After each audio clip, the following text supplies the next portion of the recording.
বাংলাদেশে ছড়িয়ে ছিটিয়ে রয়েছে অসংখ্য প্রাচীন স্থাপনা, যা আমাদের ইতিহাস, সংস্কৃতি ও ঐতিহ্যের নিদর্শন বহন করে। শত শত বছর আগে নির্মিত এই স্থাপনাগুলো কেবল স্থাপত্যকলা নয়, বরং আমাদের অতীত জীবনযাত্রার চিত্রও তুলে ধরে। তেমনি চট্টগ্রামের মিরসরাইয়ের বারৈয়াঠালার পূর্ব বড় কমলদহে রয়েছে চাঁদ মিয়া চৌধুরী জামি মসজিদ। ঐতিহাসিক এই প্রাচীন মসজিদ যেন শতবর্ষী এক ইতিহাসের সাক্ষী।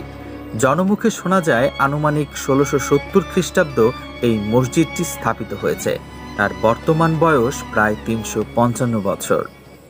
আমি তো মসজিদের মুতল্লি, আমার তো খুব ভালো লাগে। মসজিদ ছাড়া নামাজ আমি পড়ি নাই, কম পড়ি।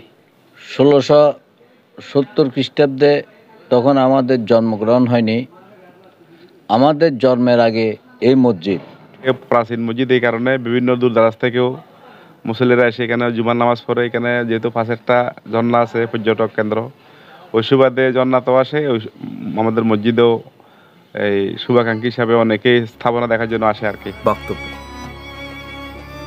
ঐতিহাসিক স্থাপনাগুলো যেন প্রাচীন ঐতিহ্যের প্রতীকী, যা আমাদের সামাজিক গুরুত্ব ও অভিজাত্যের নিদর্শন প্রকাশ করে, যা কিনা নতুন প্রজন্মের কাছে এক বিস্ময়ের প্রতীক। এটা স্থাপিত কখন বা হয়েছে আমরা না, আমাদের বাবারাও জানে না। এটা অনুমানিক আমরা 1670 ইংরেজিতে 1670 ইংরেজিতে আমি লিখছিলাম অনুমানিক। আর বাপ দাদারা ছিল, ওরা চালাই গেছিল। আবার আমাদের যারা ছিল, আমাদের পূর্বপুরুষ, তারাও এই মসজিদের প্রতিষ্ঠাতা ছিল, তারা চালাই গেছে।